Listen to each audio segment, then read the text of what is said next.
Hey, everybody, and welcome back to the Overlay Podcast, a poker podcast brought to you by CCG Poker Radio.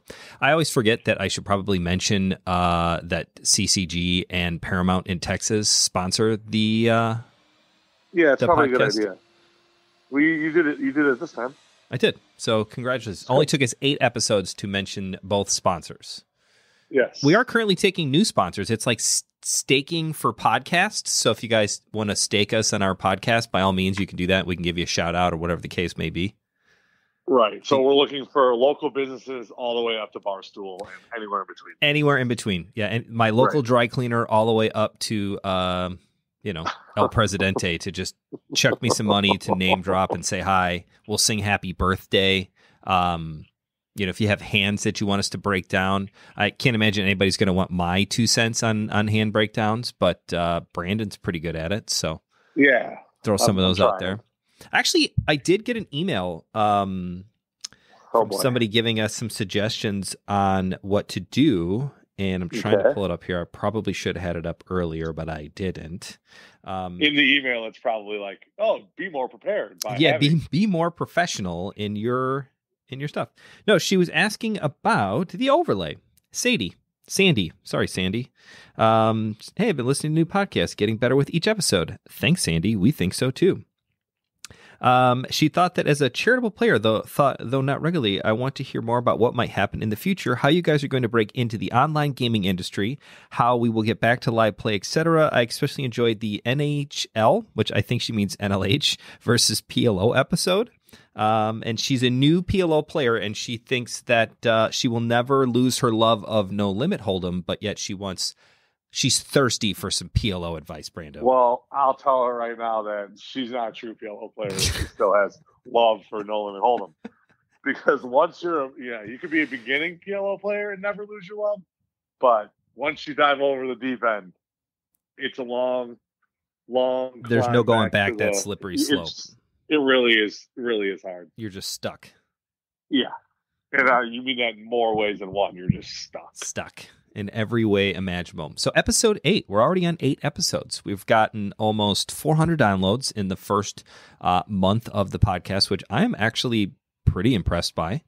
Yeah, it's a lot. Granted, it is quarantine still, and people are just searching for content. No, actually, it's the opposite. I've been watching some other podcasts, people putting out content saying that their views or their downloads are actually lower, that they're not getting as many. Probably because, like me personally, I listen to podcasts when I'm in the car on the way to the event.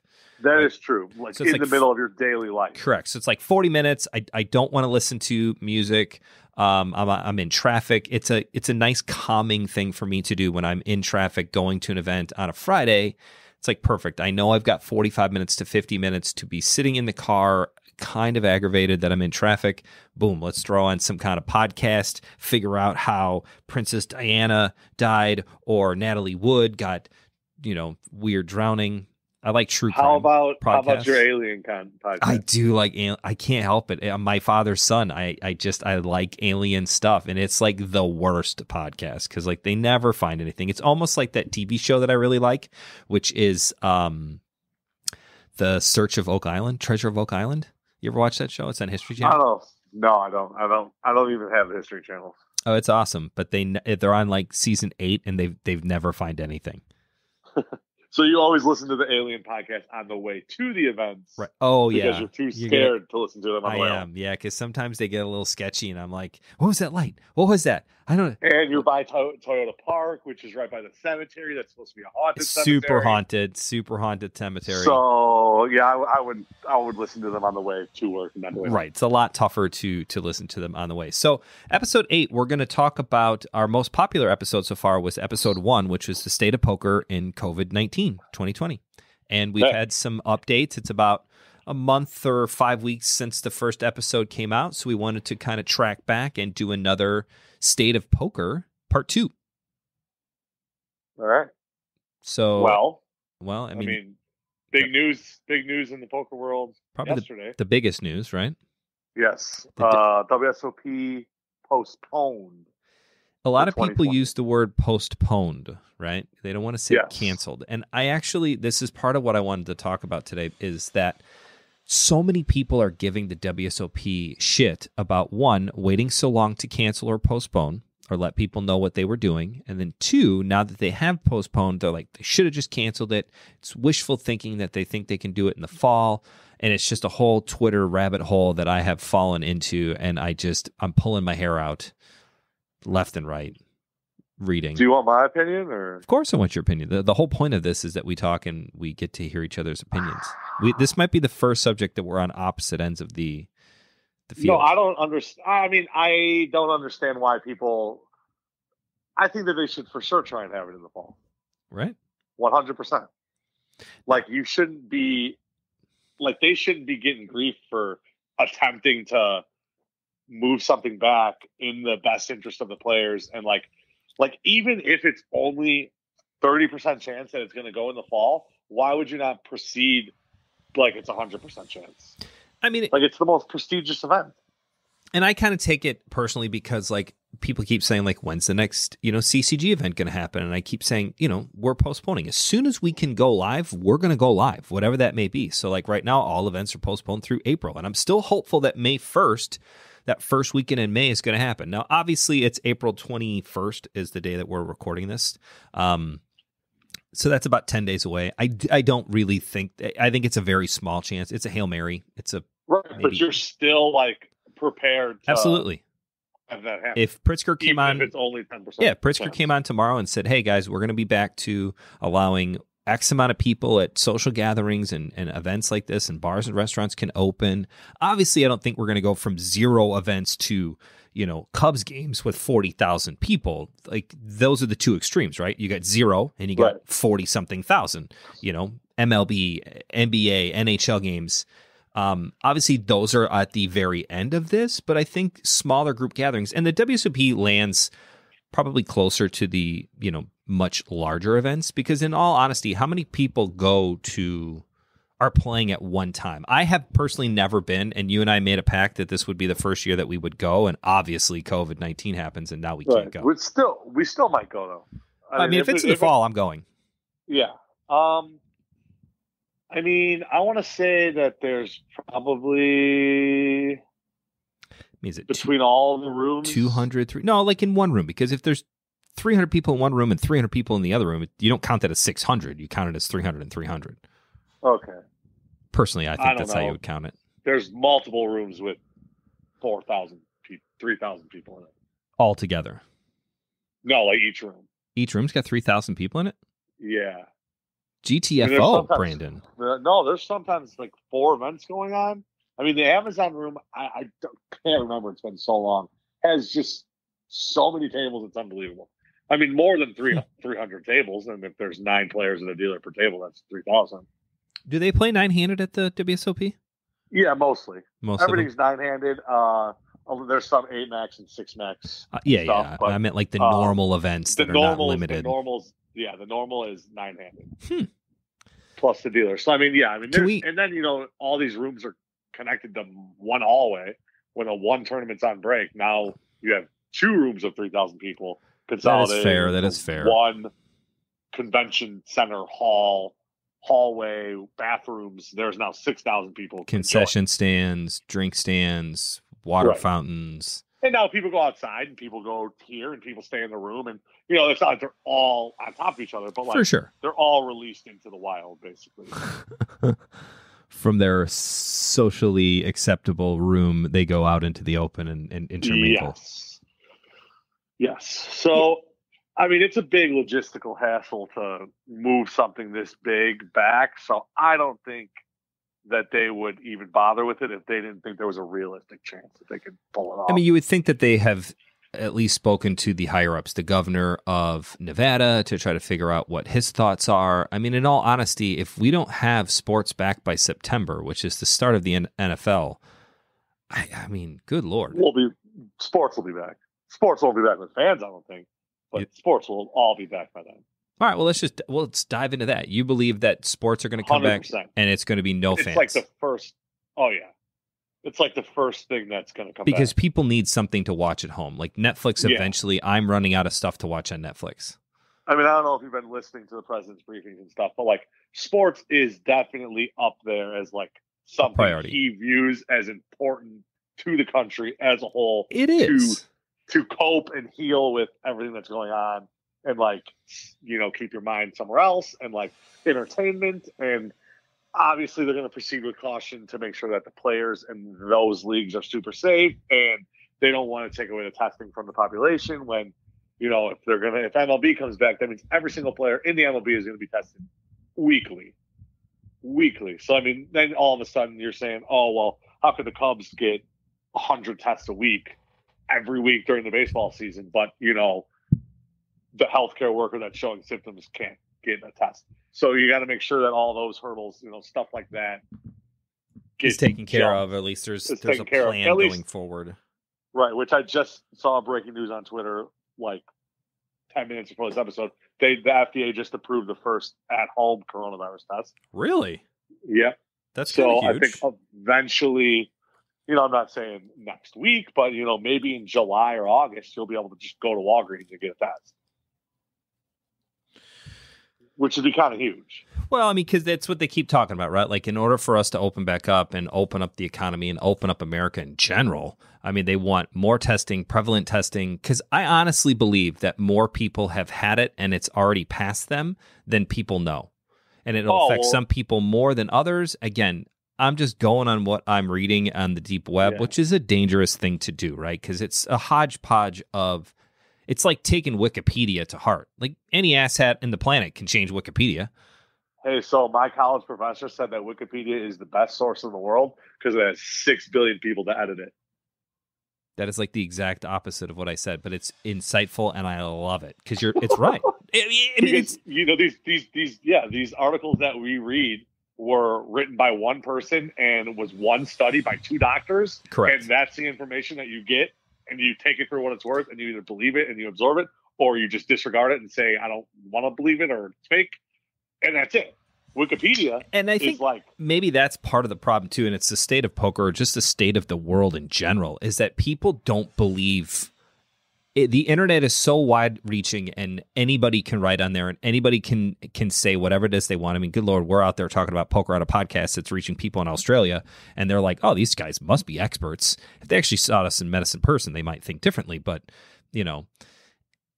Anybody out there can write whatever they want. I think people right now don't believe everything that or there's a hesitation, right? Like when you hear something on the news, like, I don't know, when I was a kid or in, you know, high school or even into college, when you saw something on the news, it was like, man, that's legit. You took it like for what it's worth. On the news. Right. Like they wouldn't put something out there that's not like 100% true because it was about integrity and character. And like, there were such a divide in, you know, which side of the political fence you were on and representing. It's like everybody was very non-biased, right? You read the news and that's what it was. And I just don't feel like that happens as much anymore. And it's... Well, yeah. I without like picking sides and going down the rabbit hole of politics, like and especially with so much of this being statistics and models and math and stuff like that. But it's not math. They are estimations, projections. Right. A projection is just an estimate. They are guesses. Correct. They're very educated guesses, but they're guesses. But what I was trying to say is that, like, you can take the numbers and you can take the exact same numbers and spin it whichever way you want. Absolutely. And then each side can take a number that's maybe bad for one side and spin it that it's good for the other side. And you can say all these... You know, all USA has the most coronavirus tests or most coronavirus cases in the world. That's one side. Other side is, well, if you look at per capita, we're at like almost the third lowest. It's Correct. The same number, and both sides it's how you spin a different story. Right. It's how you spin it. They would present it differently. Which is bad. Well, it just, you know, it makes people argumentative and scared, and I don't know. You can't take, well, that's what I'm saying. Going back to like what you read on the internet. You don't know if like, this is true, or if they're just spinning it, you know, the way that they want to spin it because that's the way that they want to spin it. Right. You know, I kind of lose the integrity of, oh, it's on the news, and more it's like, well, is that not like, is this really mean that we're in trouble because we have the highest number of cases, or not? Like, I don't know, and like that's the thing, people don't know, so it's like, I'm kind of hesitant on that article. That's the only thing I think that I'm most upset about in general about everything that's kind of happened. I get it. Like, everyone's doing their part to try to save lives. And that's ultimately what we're doing. Right or wrong, if it works or if it doesn't matter. It's the principle is that we're staying at home to try to, save people, even though there's a cost to that saving. I mean, the economy is going to go kaputski here pretty quick. I mean, there's like 20 million Americans are out of work or have applied for unemployment. Yep. It's crazy. That's like 10% of the population is easily unemployed right now. Maybe more. Yeah, it's like 15% of the workforce. It's insane. So anyways, back to the WSOP. Back to poker. WSOP. So the whole point of that is that I think I understand WSOP waiting this long because they wanted to gather as much information. They didn't need to cancel anything more than 5 weeks out from the start date because, in all honesty, like, they don't need to. Like, the Ryder Cup for golf is in September, middle of September, and they've already canceled and postponed it, and they're trying to reschedule it. Like, that's in September. Did they really need to cancel it that in March? Well, you know my view on golf, though. I feel like they just canceled everything on their schedule, and then didn't they basically cancel all the majors and then postpone them all? So I think they did like a full revamp. They did. But I mean, then, which is different than I guess just saying, "Oh, this thing's canceled in this random concert in September's canceled." Right. Well, yeah, that to me is they moved all the dates around to make it better. Okay, I'll take that. But that's golf is kind of an outlier to like everything else. I think it's absolutely asinine to postpone something in September. You have no idea what's going to happen in April, May, June, July, September. Like, and sure. What about August? Things are. Oh yeah, I forgot about August. What about August? If things are on the track and the trajectory that they're on, cool. Cancel it in July, at the end of July. It's like these people. Yeah, I saw Twitter. They're all upset. Oh, what about all these international people? I think 6 weeks is enough time to give anybody enough time to change their plans. And here's the thing, guys. You can't even fly into America right now. I'm not even taking that into account. Like, that's different. Like, obviously, that's a thing. But, like, if you are pissed off at the WSOP for the sole purpose of that you had made reservations at a hotel, you have flight reservations, regardless of the fact that none of them are open and you can't even do it anyways. But let's leave that off the table. Like, if you're uncomfortable and you don't want to go, cancel your reservation. Like, why are you forcing and upset at the WSOP? It's like people are just lashing out to be upset because we're pissed off that we can't go outside and we can't play poker and we can't watch baseball and golf and other sports that people watch. I really only watch baseball and golf. That's all you come up with? Well, I take that back. I watch the NFL. I would be extremely disappointed if the NFL came out and said, "Hey, we're going to postpone the season until further notice." Like, I would be heartbroken. I think it's kind of baller that the NFL is going to have. They say, we're having our draft. Our draft is virtual. Scheduled for pretty cool. April 25th or whatever. It's in 2 days. It's Thursday. 23rd. So it'll be tomorrow for the people it'll be already happened by the time you guys listen to this. But the bottom line is they said, you know what, this is on our schedule. Sure, we can't have it on the Bellagio fountains like they were going to have it, which I thought would have been pretty cool. That would have been awesome. But, they aren't going to let, the structure of their off season and the structure of their like business as usual, they're just going to go about it and do it a different way with everybody doing it on the internet.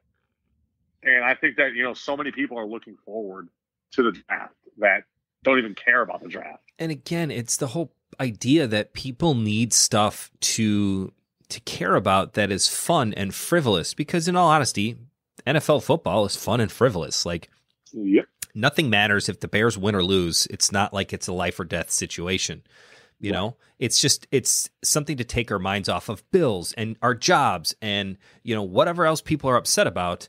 I don't want to say anything because I don't want Lindsay to think that I have those thoughts and be like, their marriage is shitty. They have kids that are kind of jerks. I don't know. None of those things are true for me. I'm just saying, like, people get upset about it, but it's an escape. It's the same reason why people read, in their free time or listen to a podcast or play poker. It's what they do to relieve stress. And I feel like right now we are a tea kettle on top of the oven.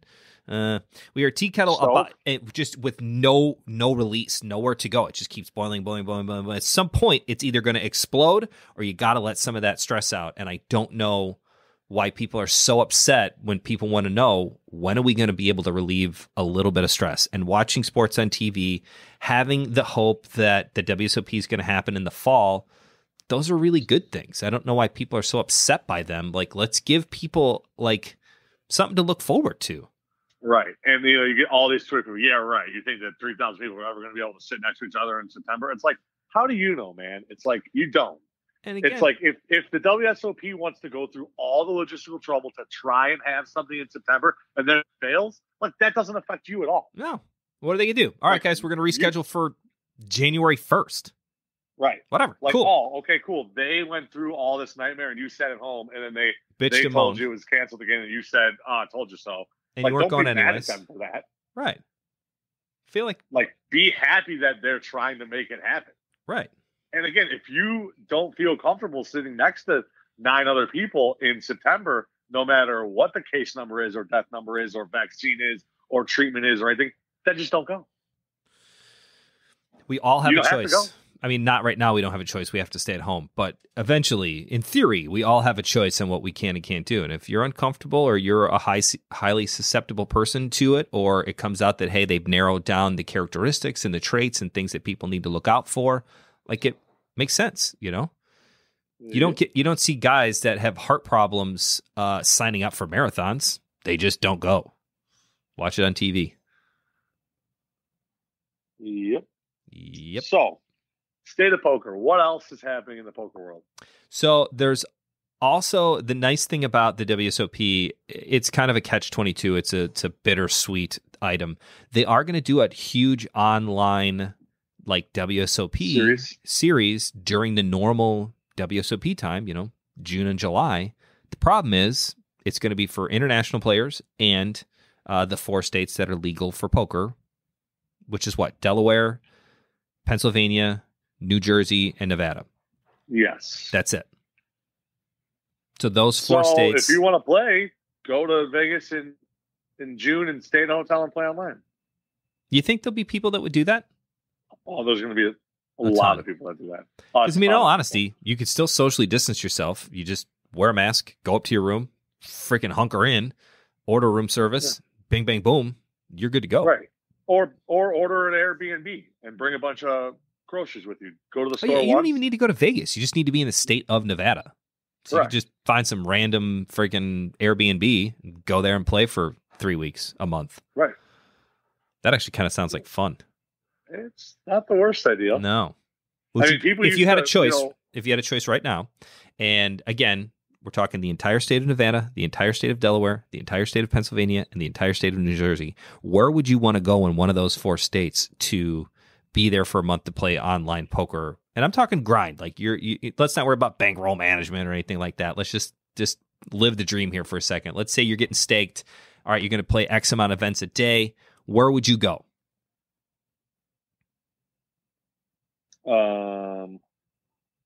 Boy, you love to be definitely on the spot. I would go to Nevada just because of the weather, probably in June. It's fair.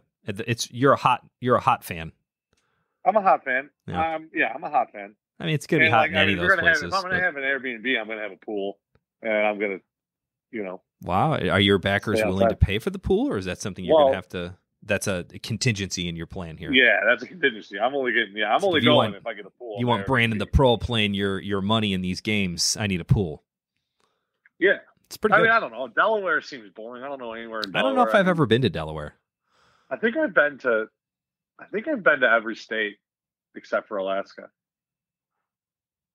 I've definitely not been to Alaska, and I have not been to every state. But Delaware, I might have driven through Delaware. Yeah, well, that counts. I've driven through I was in Boston, and then we went to Rhode Island to play at a golf course. Actually, we played Newport Country Club, which is one of the 5 original founding members of the USGA. It's pretty legit. And then we also got to play the Country Club, which is in Boston, another one of the founding 5. So I got 3 out of the 5. Nice. It's pretty nuts. Well, you got to get the other 2 in. That should be like on your bucket list. It will be on my bucket list. Good call. Let me write that down. Ken's bucket list. Put on extra 2. Okay, got it. All right, good. So you would go to I don't know. I would Nevada. just go to Nevada. I don't know if I would go to maybe somewhere because it would probably be contingent on where like I thought I would have the least chance of getting the virus as well. Like I know that like, the middle of Nevada, like there's no problems in Nevada except for like the south corner, like the Vegas area. Yeah. Like maybe like Reno or something, or like Reno could be fun.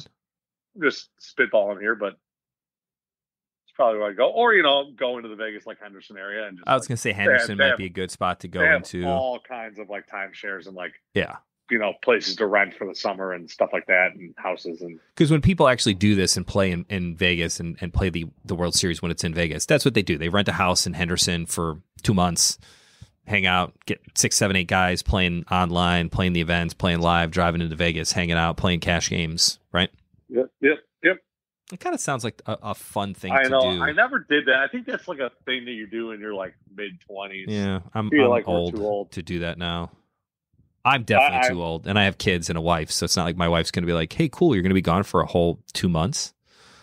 That's never going to happen. Yeah, because I know like Jordan and Bunce, they did that for like a summer or two. Seems fun. I just never had the money.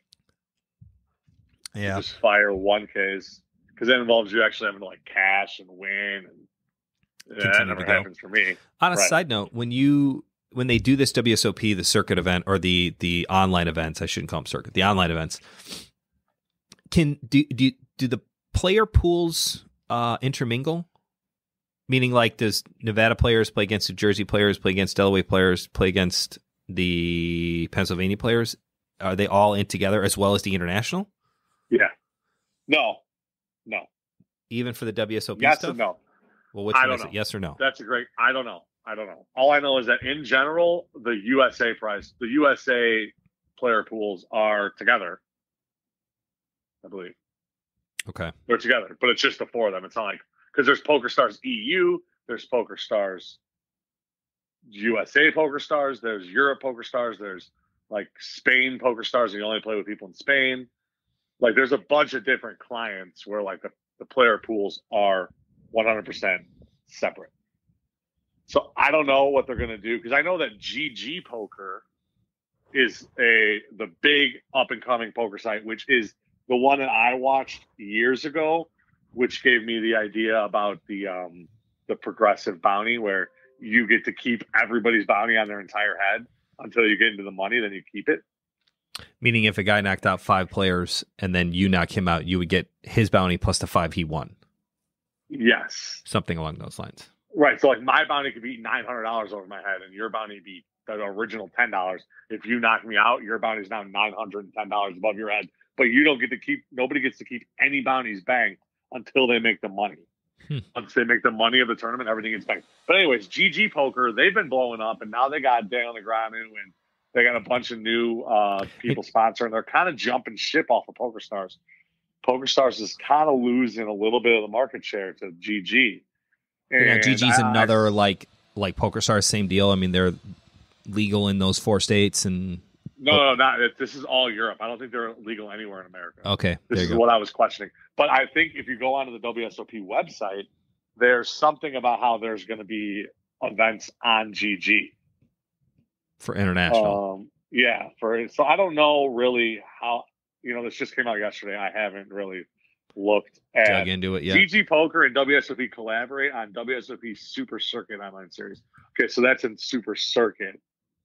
18 WSOP Circuit rings. That's on GG Poker.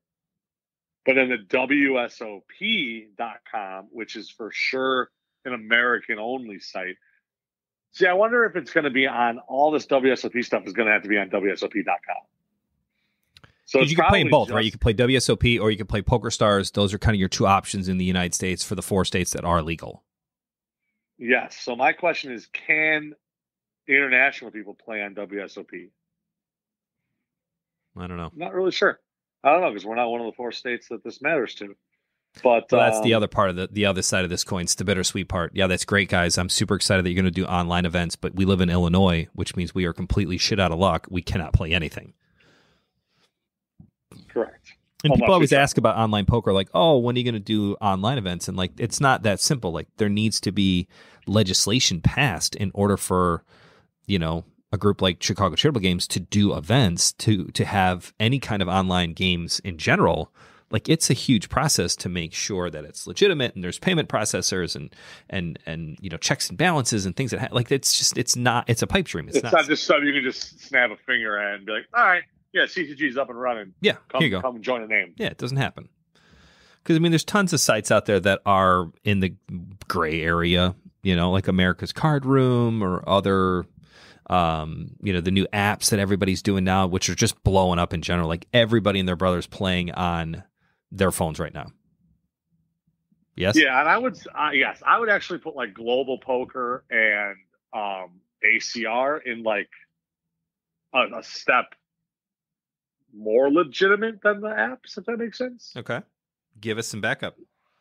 Like, okay, so let's go back 10 years ago. Sports betting in the United States is illegal everywhere except for Nevada.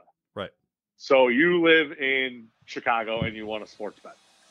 Well, you can go on and bet on BetAG, whatever, which is a Costa Rican site where you deposit, and it's kind of shady, and it's certainly not legal in America, but it's not illegal for them, so it's kind of a gray area. So if you had WSOP and PokerStars for the 4 legal states, that's like betting in Nevada at a sports book. 100% legal, legit.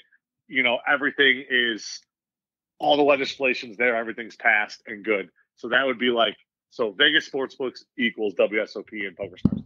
Then you have this middle area where I would say betting on like BetAG or Bovada or whatever. That's kind of like the ACR and Global Poker, where it's kind of gray area. It's really not legal, but it's really not illegal. It's literally a gray area.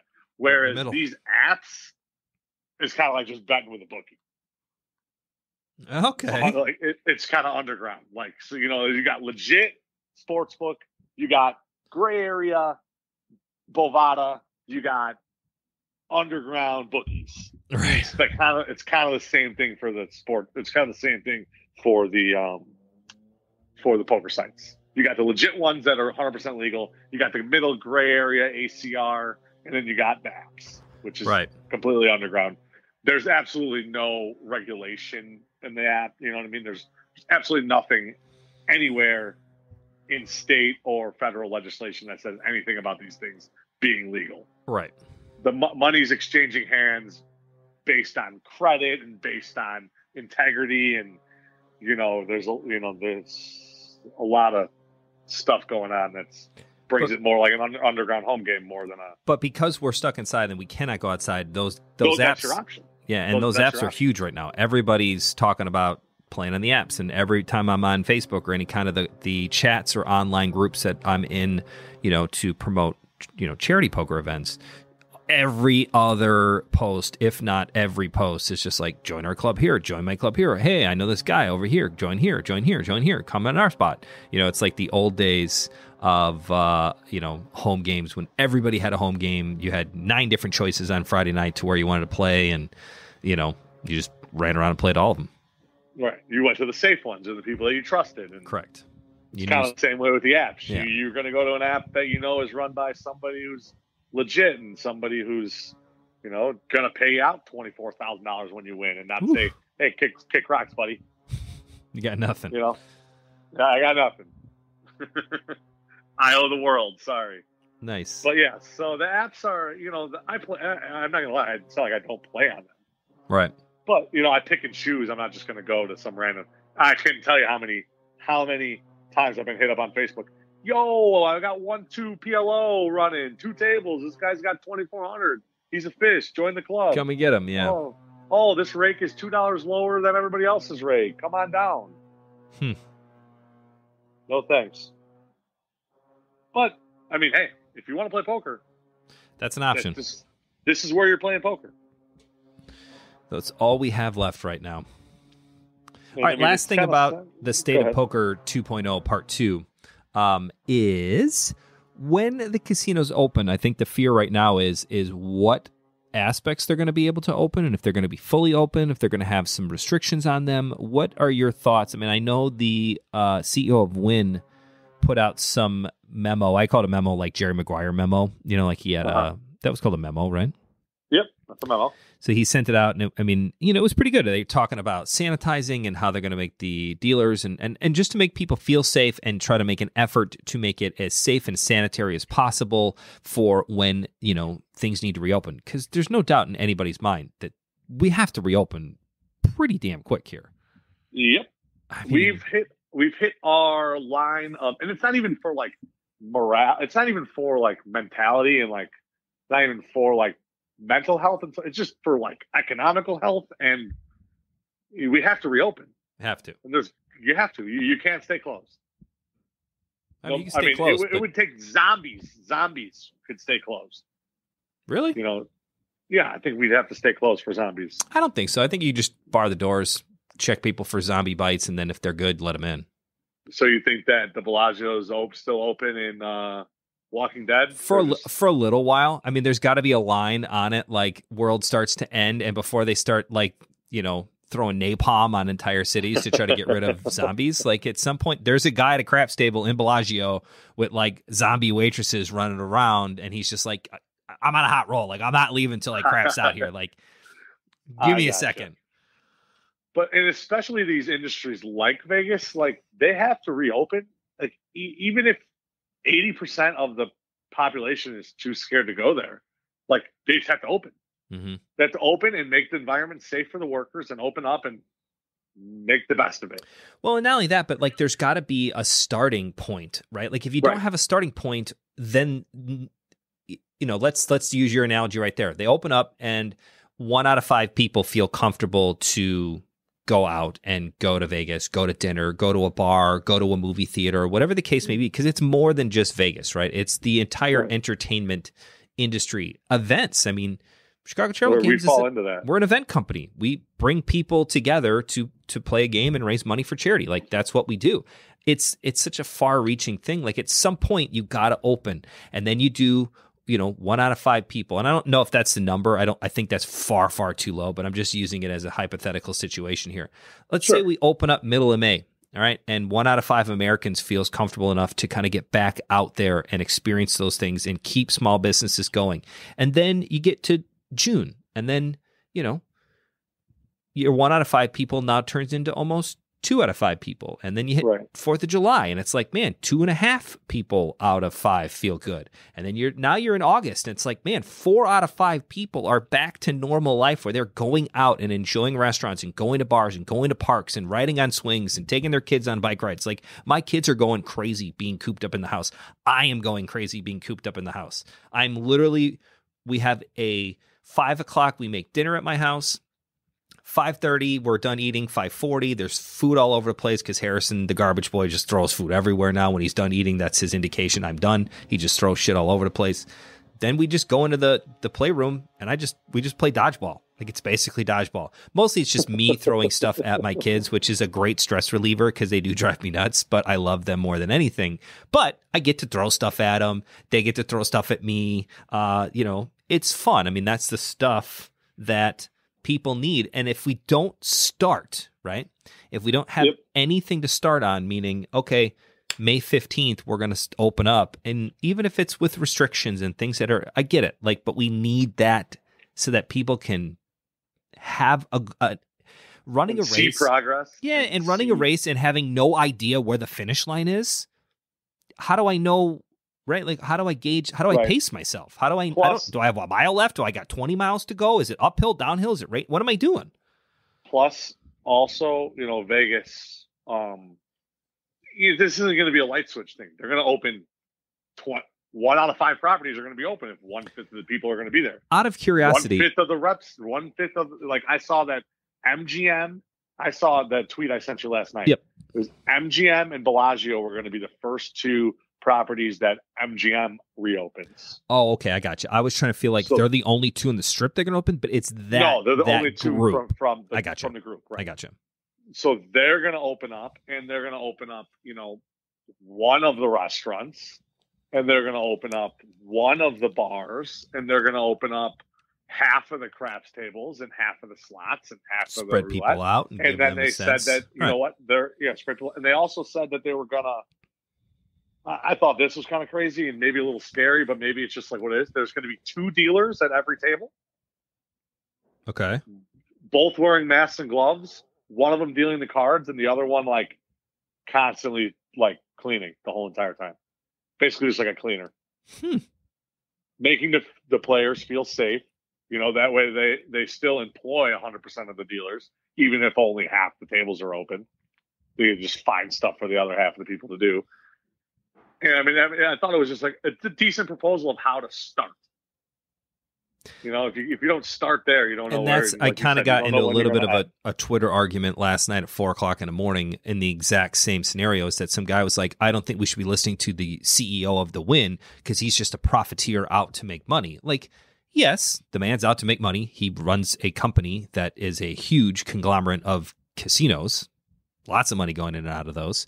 But in the same token, there's also thousands of people that work there and all of the people that support those. I mean, we don't even think about like there's, you know, laundry cleaning services that does all of the Bellagio's sheets and bedding and all, you know what I mean? Like all the cleaning supplies, all the trucking, that stuff. So like much. It's huge. It's not just the service industry. And I know we have gone on this crazy trip today, so thank you for being with us the whole time because we started. We're in the state of poker. We're in the state. It of is, poker, but I think this is the whole idea, and for people to give negative impact or negative, you know, feedback, it's just, you know, it's why do that? What good are you doing? It doesn't accomplish anything, right? It's just you're an internet troll. Like, is that what you want? Like, literally, that guy's just an internet troll. Well, I'm not going to listen to them. They're just profiteers. I'm going to listen to scientists. Who the hell do you think is paying scientists? Oh my God, we've turned into a freaking conspiracy podcast. Who the hell's paying those scientists?